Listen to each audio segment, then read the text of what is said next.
equates out to about $39 billion overall annual economic impact from the forest industry, and with a total direct and indirect employment of about 140,000 jobs. So why licensed foresters are important is because these licensed foresters are critical to serve as a fiduciary role on these investments that can range from anywhere from $100,000 to several $1 million. So, let's take a second here and look at what's the issue that we've been coming up with and why are we looking at making this transition. Many foresters have expressed a lot of frustration with lack of responsiveness, lack of support, and just general communication with a lot of the board staff at the Secretary of State office. That kind of has been coupled with low level of support in addressing complaints that have been lodged. So board members like Brian on the call today, who are professional foresters, are employed in the private sector, as well as us at the association have received numerous complaints, both from new applicants and licensees seeking service from the board staff. For instance, we've had people that have they've had their check clear through the bank and have been over a year until they've actually received their license to be able to operate in the state. So there's a lot of concern over a lot of the lack of the urgency and responsiveness in terms of investigations as well. So we'll touch on that here in a second, and Brian can dig into more detail there as far as what those investigations entail. But those issues of concern can create an issue of public welfare there. So, but in essence, House Bill 1479, we aren't really looking to create a new board or create a board. We already have a board of foresters.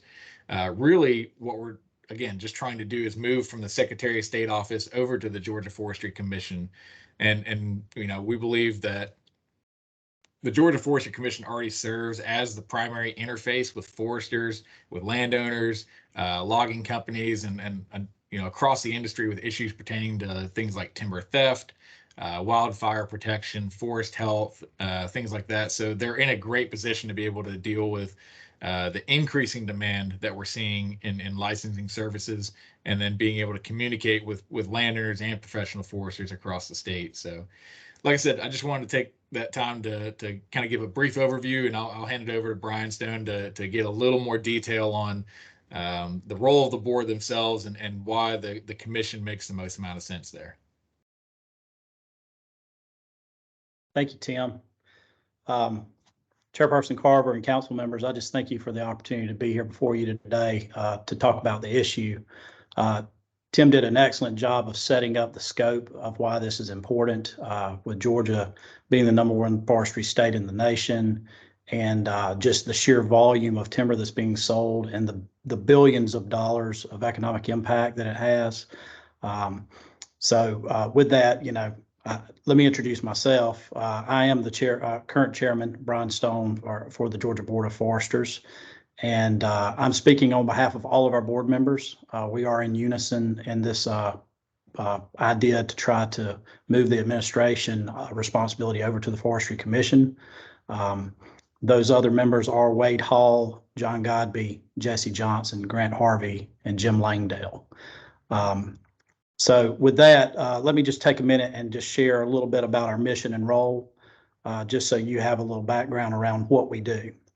So our mission is to protect the public health, safety, and welfare by regulating those who engage in the practice of professional forestry. Our primary roles are to license foresters who have met the qualifications and passed examination, to review reinstatement of lapsed licenses, to review applications of licensure through reciprocity, as well as to accept and investigate complaints that come from the public of both licensed and licensed individuals practicing forestry. One thing that we find, as Tim's kind of touched on there is really significant synergy between the GFC and the current service that they provide to the public, and it aligns well with our board. The GFC's mission, and Tim's on here, and he can also speak to the GFC as well. But GFC's mission is to provide leadership, service, and education, and to protect the public and forest resources of Georgia. So they're very similar missions. They line very well. Really, yes. I thought there might have been a question. Okay. Really the goal out of House Bill 1479 is we want to move the administrative oversight of the board out of the Professional Licensing Division of Secretary of State over to the Georgia Forestry Commission. And the synergies that be created out of that, it's really three things. And it really, honestly, I think it will solve all the problems and issues that we have. One, GFC has a vested interest in our forest industry, and they're foresters. So having foresters oversee the licensure of foresters makes a lot of sense. Also, the commission employees are subject matter experts. That goes a long way when you're doing investigations on complaints. We currently share investigators with the Secretary of State that, those investigators may be doing an investigation on election fraud, and then they get a forestry issue put in their lap to investigate as well. So the lack of subject matter expertise oftentimes leads to very slow investigations. It leads to significant input needed from the board members. And oftentimes it requires them to go back to the individuals multiple times because they lack the experience and understanding of the industry to ask follow-up questions when investigating the issue. Probably the most important thing is moving the board. One, it creates a lot of alignment and it reduces the strain on the existing Secretary of State investigators because GFC has a license or a policing and investigating division that could complete the board complaint investigations. And as I said, they are subject matter experts. So I think we'd get much better service. So, at the end of all of this, really the ask is, for you guys to review the bill, and we would ask for your favorable consideration that you, give it the thumbs up for us to reintroduce in the upcoming session and hopefully get it through to the governor's desk. I think Tim Lowermore is now on. Director Lowermore, if you want to speak to the GFC and your willingness to accept this, we'd appreciate that. Brian, thank you, and Tim, thank you both for and then Megan, thank you for allowing us to have the opportunity to get on here and visit with you today. And first of all, I just want to say that it's a bit humbling to hear that those two gentlemen before me have expressed the confidence that they've expressed into our agency, into our employees, and I share that same confidence and that same level of really just confidence and trust in the employees that we've got at the Forestry Commission. And for us, it boils down to that we think that we are if asked to, if this is the will of the legislature and the will of the governor's office for us to pick up the administrative duties associated with the Board of Registration. We believe that we're well equipped based on our history, based on our tradition, based on our subject matter expertise that we have related to this sector to really manage the administration of the board well and manage it efficiently and manage it in a way that serves really this population of foresters and then furthermore serves the state well and protects the public trust that the state has in the forestry profession. So we're committed to doing that. We're committed to taking it serious if we're given the opportunity to handle the administration of the board. Beyond that, I won't say any more other than we did submit a letter to you guys to the GORRC committee earlier today for you guys to review and for you guys to consider. So certainly wanted to make myself available on the call this afternoon if there were any questions for us. So with that, I'll pause and turn it back over to you. Thank you very much for all of your comments. Does anybody have any questions? Yes, Kelly. Hey, Megan, thank you. So y'all, I might have a lot of questions because I was your budget analyst at OPB for about 4 years during the recession. So I know a lot about forestry. And rest in peace, Dan Gary, who's one of the favorite state employees on earth.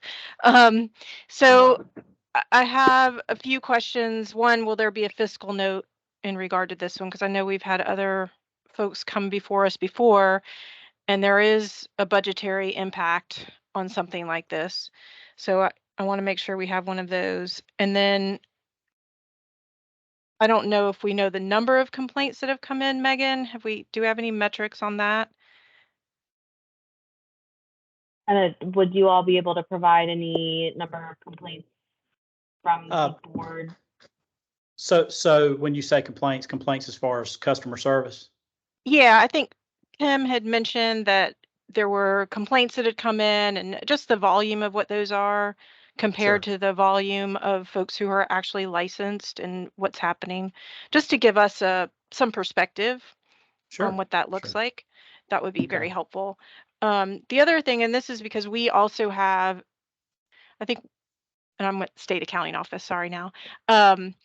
The Georgia Board of Accountancy is actually attached to us now, and we actually have seen some internal control issues when you are also licensed and then being the umbrella over licensees, you can have some internal control issues. So we need to make sure that if this moves forward, that there are enough checks and balances to ensure that we aren't licensing people just because we live in the same neighborhood. Not that anyone on this call would do that, but fraud is happening more rampantly, and we don't want any perception of anything like that. So that's come up even in our own department. And because I'm the CFO for State Accounting Office, I have to do a lot for that board, and there is a lot of associated costs. So that's when I want to get back to that fiscal note. When you pull it out of Secretary of State, when they can kind of create that centralized service, and I fully understand the complaints and all those things, but the administrative piece of this is very cumbersome, more than you will likely think it is. You're going to have more people. And one of my other curious questions is, what are the investigators not going to be doing for GFC now that they're going to be doing investigations for licensure? So are you planning on expanding staff, or are they kind of limited investigative ability right now? Those kind of things. And where does that expand to? So sorry. I know y'all pretty well, and I love you. No, Kelly, Kelly, If I could- I appreciate that. And unfortunately, I didn't get a chance to work with Dan this time with the commission. I did work with Dan in my previous stint here in a different role, but Dan was a solid individual and a great individual. So appreciate you still remembering him. That's great. I was actually talking about him yesterday. We've got a nice bench out front of the office, and it's the Dan Gary bench, and we were talking about him yesterday. So the memorial bench, and so kind of his name's come up twice. But the administrative function, I appreciate your sensitivity to the abundance of work there. And that's why in that letter that I submitted earlier today, as well as testimony back to the committee, the House committee last session, that to do it right. And I think if we want to do it, if they're coming to us with the confidence that they have that we can do it right, I truly believe we need to dedicate an individual to it. And so I've attached a $90,000 figure to it. That's all in one individual. And then I would be willing as an agency to absorb all of the other startup costs and that sort of thing to get us off of the ground around technology and administrative finance business, questions and processing of those kind of things. We have thought about the investigative piece quite a bit actually, and we think that because we are subject matter experts, that we don't really view it because we already get pulled into the very complex issues or investigations that Secretary of State have for this board. They pull us in as subject matter experts already. So we're going to have that. We've got that already, right? We already have that cost or that burden of helping out. And we think the smaller, the more incidental complaints that the board has, if they can't handle them themselves and they need to call on our investigators to do it, we view that as being something that would be pretty transactional and not very burdensome from a time perspective or finance, a financial resources perspective. So does that answer your question around investigation, Kelly? I hope that does, because we've thought about that.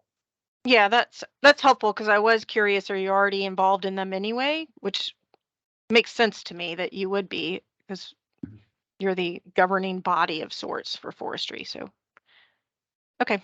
Those are So great questions, and I appreciate your. So could I add a couple of things to Tim's comments there, if y'all don't mind? And I know you asked a few more questions too. I was trying to write them down as you were asking them, No. so maybe I can address the other ones. I appreciate the fact that you had good questions. So, from the budget standpoint, as Tim spoke to the number. Okay, now I want to point out one thing. In the questionnaire that I filled out, I think I put a 60,000 figure in there. He just quoted a 90. He and I discussed that today. The difference there was the difference in your benefits and things above comp. So that was the difference in the figure. Now, one thing I will say is our board does generate revenue from our licensing functions.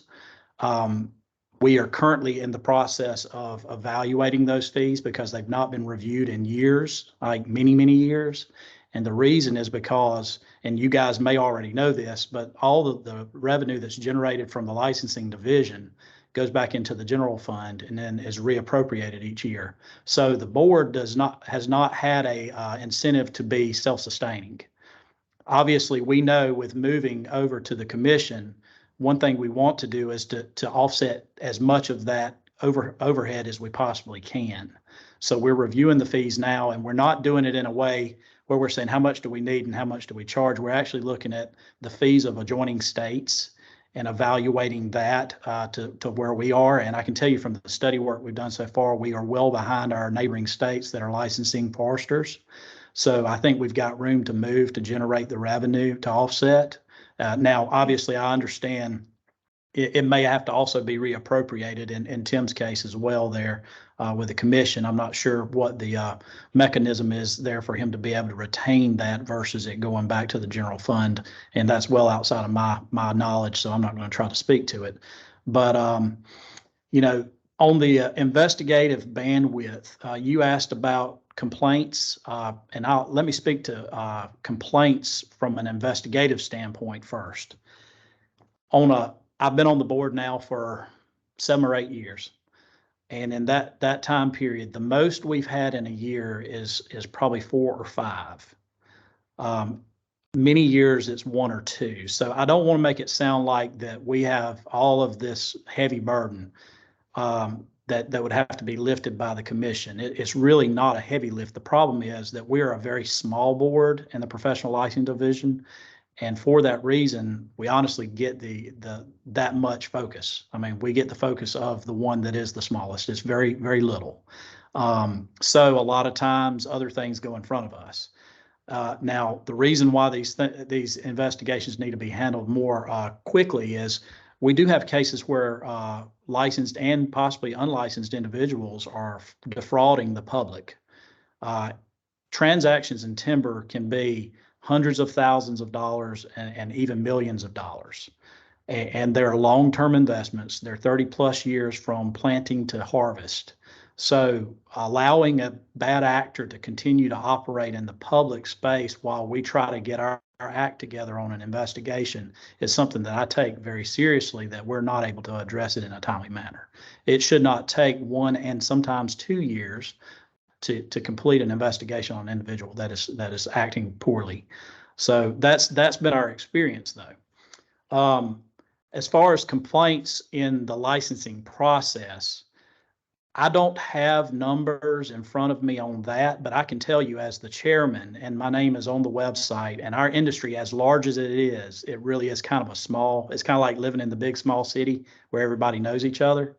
I get a lot of calls. I probably average 3 to 5 a month from individuals that are stuck in the licensure process.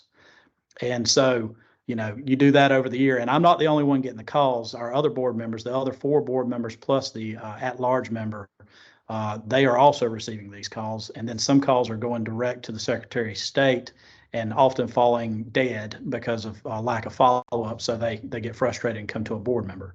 So, you know, we've got a lot of that going on. As far as the controls, checks, and balances on licensure and having the commission oversee the process from an administration standpoint, as the administrator, they don't have the authority to approve licensure. That process still comes before the board members. And, you know, so, and we take an oath there, and we have a set of rules that are already established that we follow. And there's a set of requirements or prerequisites for an individual to be able to actually, you know, receive their licensure. We're not in this to change any of those items. In fact, the structure of our board from a regulatory standpoint is very sound. I think there's one minor item within the bill that has to do with our ability to issue cease and desist. I think it's a Title 43 versus a Title 12 change that's within the text of the bill, I think on page 2. But that is just a minor change, and it's actually a change that the Attorney General's office has been asking us to make for years. The problem is it requires a legislative process. So we said this is a great time to get this changed into the bill as we look to move the administration piece over. So that's why you will see that in there. That's the only thing that structurally from a law standpoint outside of the administration of the board, that's the only other change in here. So let's see. See if I've got anything else. Oh, I just want to speak to the scope or the number of licensees. So you were concerned about the burden of processing applications and that type of thing. Yeah, and the We have a technology total of piece about, too.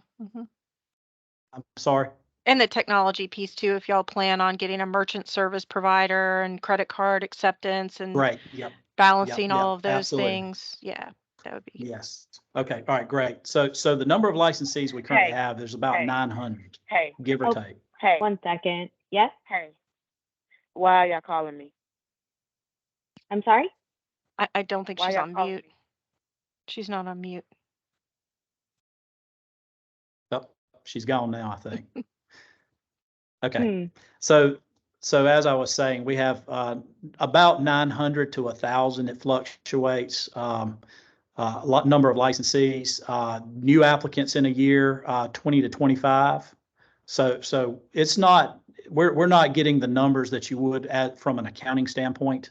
I appreciate your concern there, but certainly there are many, many more accountants in the state than there are foresters seeking licensure. So I don't think that the burden is going to be significant there for the commission. And all right, somebody asked a follow-up question. Kelly, I believe you asked a follow-up question too on that, around technology. Yeah, and just the way because we set that up. we have a merchant service provider, so y'all, we'll have to monitor that and get set up for it, be able to take credit cards. Again, I'm just looking at the things that sometimes centralized is beneficial. Other times, maybe in this instance where the customer service just isn't there and you want to peel off, but there are lots of other pieces. There are reports that have to be done for that, all those kind of things. If you're accepting Sure. cash and check, you've got to then have separate petty cash accounts. This is all the budget accounting pieces. Right. And then I right. wanted to point out to Megan specifically, so we did pass, and I don't remember which group it was, I think it was engineers that went through, and before that bill was signed, we didn't talk to the accounting folks, not necessarily me at the accounting office, but we've had some hiccups and issues because all of this then has to go into the statewide annual fiscal report. So we just need to make sure before everything is finalized, if this were to proceed, that we have all parties look at it and make sure from an administrative part on our accounting reporting that we do it right. So I just want to really make note of that. And then just all the merchant card and your finance staff is going to have to be ready to do reporting to the Department of Treasury and all those kind of things. So. Okay. So a lot of those, I think, questions, Kelly, are things that Tim can address from their current structure.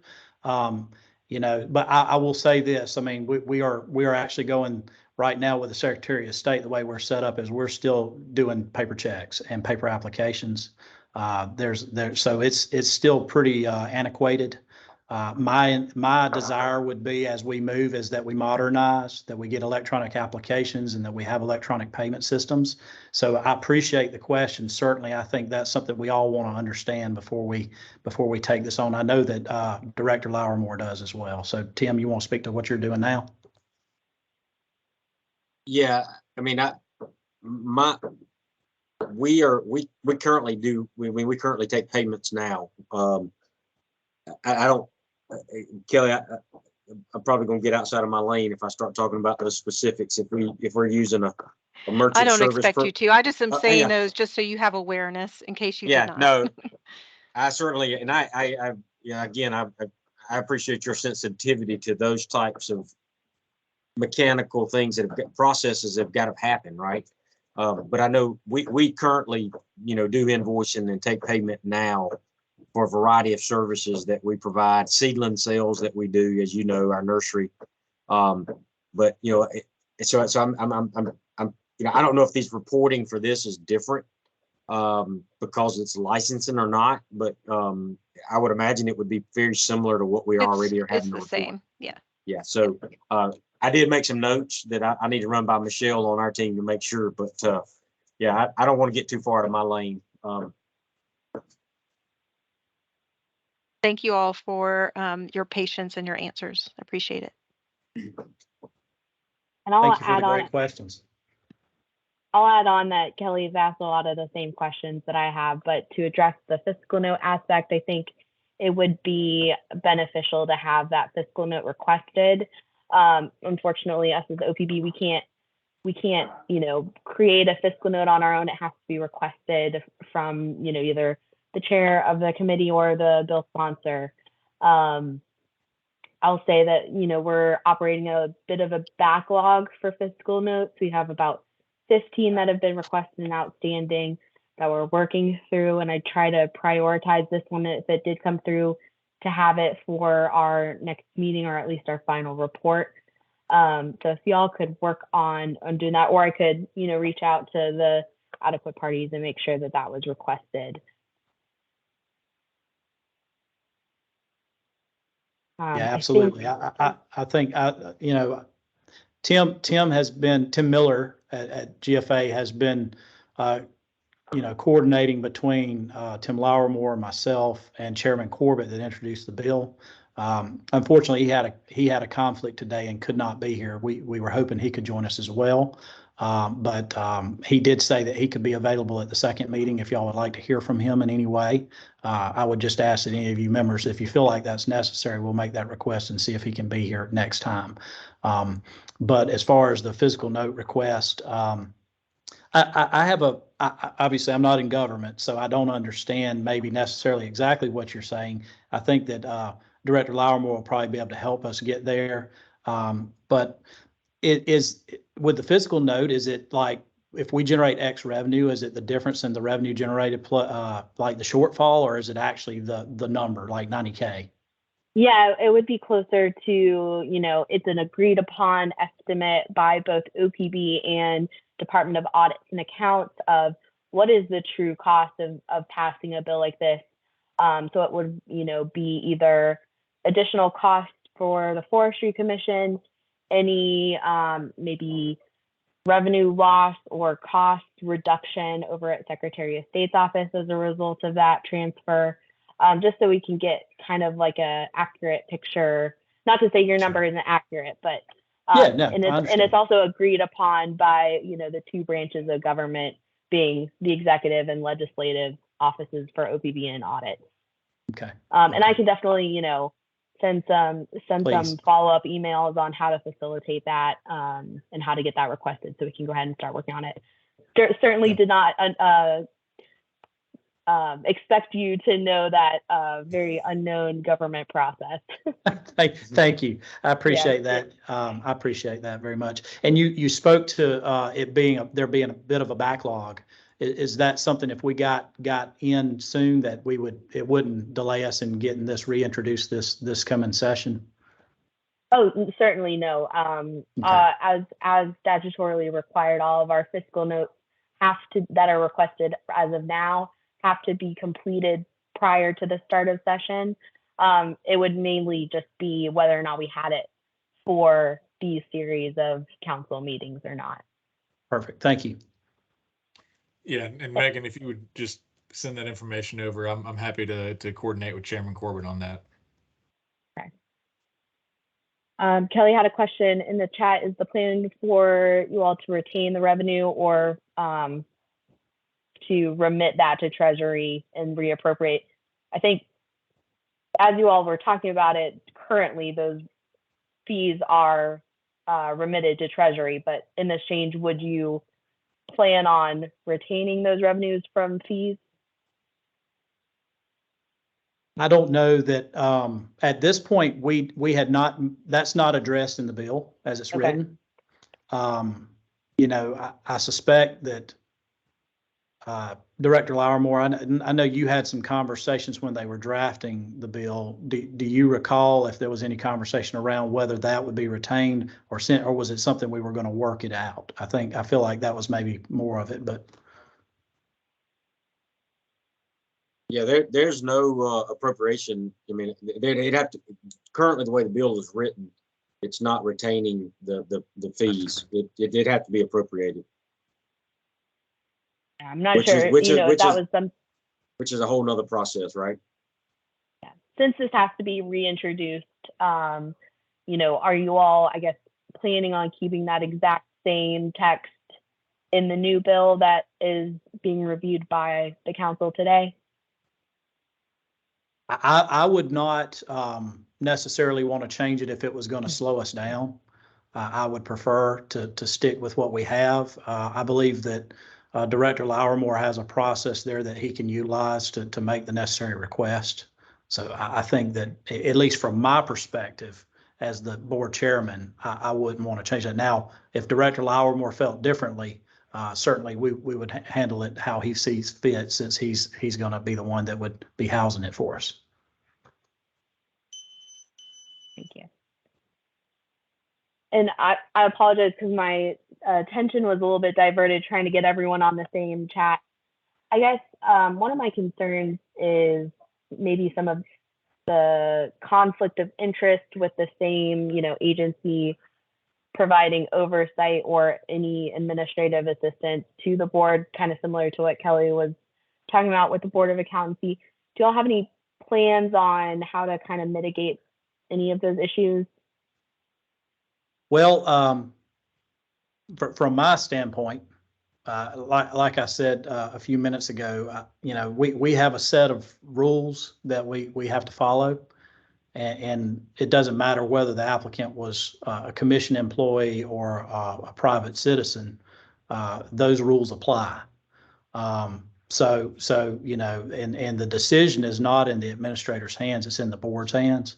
So that's where I feel like that's mitigated. Now, certainly, please, if you feel like that there would be a conflict that I'm not, you know, thinking about here, I'd love for you to point that out, because we certainly want to make sure we addressed it if it was an issue.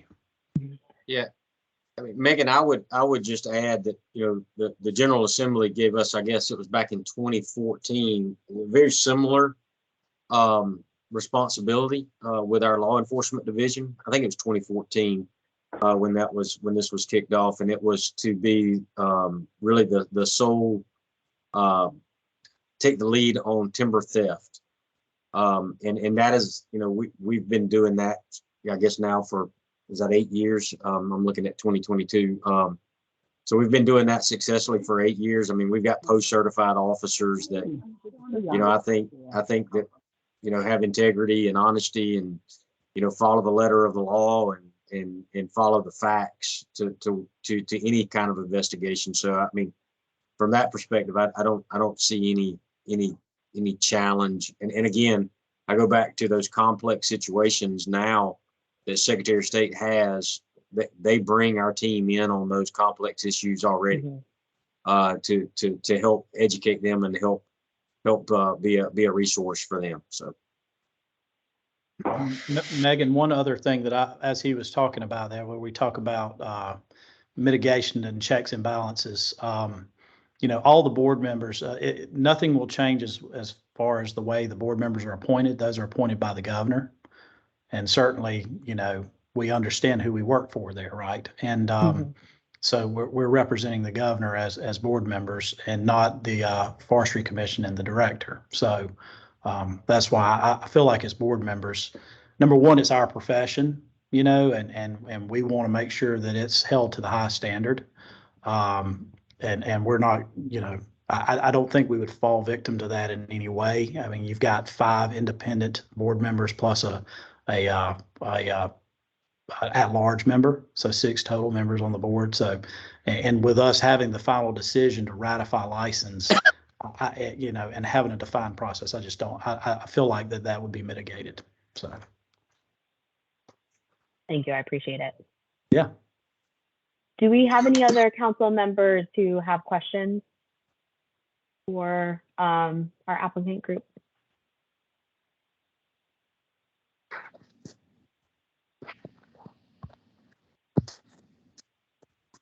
Hey there, this is Sam in the Secretary of State's office. How are you? Correct. Good. As you guys are considering this measure, and I guess this is almost a Forestry Commission question, the different, my understanding is you're thinking probably $90,000 is what it would cost to hire an investigator. Did I hear you correctly on that, Commissioner? no, that would be for the individual that would be responsible for the administrative services. Okay. Yeah, we currently have 5. We currently have 5 investigators on staff now. Okay, so you wouldn't be dedicating there wouldn't be a new investigator brought on to address this. You would just utilize your current investigators. Correct. Okay. And so then the one individual at 90,000 would be to handle the administrative side. Correct. It would seem to me, just as a former legislator, you guys are going to want to figure out what your costs are going to be, what you're going to do with your fees before you go much further on this bill. Whether you're going to keep them, you discussed perhaps changing them, increasing them. That's something you're probably going to want to get figured out before you try to go full bore through the legislative process. Yeah, Sam, I appreciate that. And our position has been, the way we were simply looking at it as the way the legislation was written, and we were asked what our take was on that piece of legislation. And our position was, well, if it's the will of the legislature and the governor for us to handle this administrative function, we would certainly do our extremely best in providing that service. And as in that letter that I sent to you guys, and as we testified in front of them last time in the committee, that we would love to do that with the understanding that we could bring on an administrative individual that could dedicate the time and the resources and the energy and focus on it and make sure we do it right. And that price tag was $90,000. So for getting it, I appreciate how we do that, but I just haven't of course, this was not our bill, so we were not. Sure, of course. Sam, them in terms of how they want to, if they're going to address the fee structure, I was more to the author of the bill and the folks who are kind of pushing this. You're going to want to figure that out before you push hard through the legislative process. So Sam, I can speak to that. We are currently in the process of reevaluating our fees, as well as the structure of our licensing process, as far as going from we currently have a 2-application process, and we want to move to a 1-application process, just to simplify and make it easier for our applicants. And that is, I've maintained all along that what we want to do is we want to continue to maintain a great relationship with our existing board support, continue to modernize and change, address the fees, address the process where we currently sit, because there's no guarantee that this is going to get through. So to your point, the fee proposal, the new fee proposal is something that's actually an issue that the board is addressing right now. And our goal is to have a new fee structure in place at the beginning of the year, as well as the streamlining of the application process. So I think at that point in time, we'll have a pretty good idea of what our revenue stream looks like. And then it's a matter of on the Director Lourmore side is, what is the projected cost for him? And, I think, as he said, he felt pretty confident that he has a pretty good idea of what that is. So does that address kind of what you were talking about specifically around fee changes and that kind of thing? Yeah, just my thoughts, again, having been a legislator, is you're going to want to figure that out before you push hard, whatever you're going to do. And Brian, are you able to see my email address on any of these invites? Because I certainly like to discuss with you some of your customer service concerns. Sure. I just want to get your perspective on that. Sure. I absolutely should be able to, if you receive this most recent invite, I think everyone was on there, so I'll be happy to reach out to you. Please follow up with me. I will. Thank you. Mm-hmm.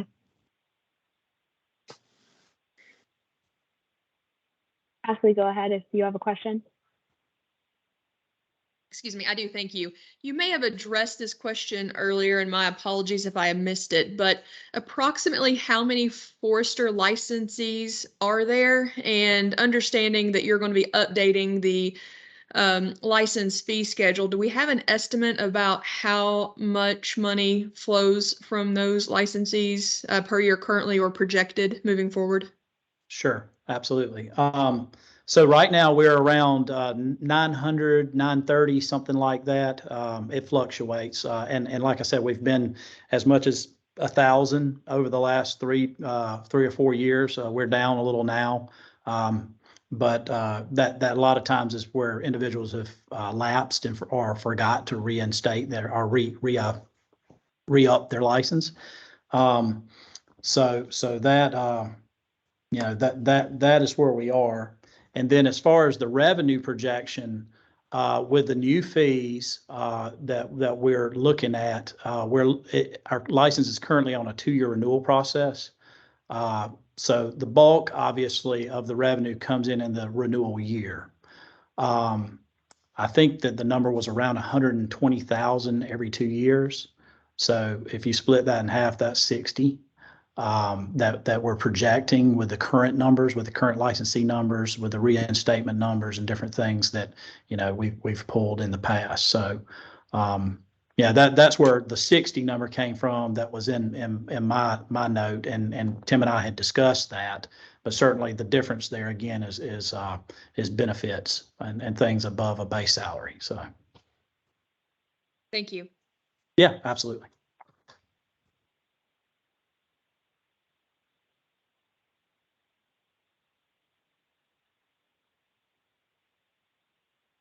All right, well, thank you all so much for your time. I think in the interest of time, since we're already over our time slot, we're going to hold off on any presentation for OPB research, and we'll hold that for the second meeting. Council members, you should have received those materials in your email if you'd like to review that independently. Just some comparative state and how they deal with these licenses, where those licenses or licensing boards are housed in what agencies, as well as comparing some of the requirements for licensure. Does anybody else have any questions related to HB 1479 for the Board of Forestry? Kay, are you on the line? I am. Can you hear me? Yes, thank you for your patience while we work through forestry.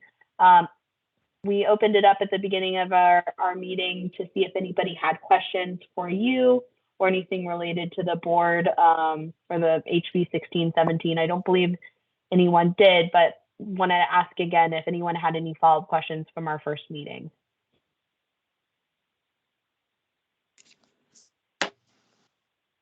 Okay. Council members, you were sent a draft report. We will take our discussion and considerations and finalize that report and send it out before our third meeting. Our third meeting will our third meeting for barbers and cosmetologists and our second meeting for foresters will take place on December 9th at 1 p.m. Recordings of this meeting will be posted on our website, and council members should receive draft meeting minutes shortly after this meeting within the next few days. And does anybody else have anything to add?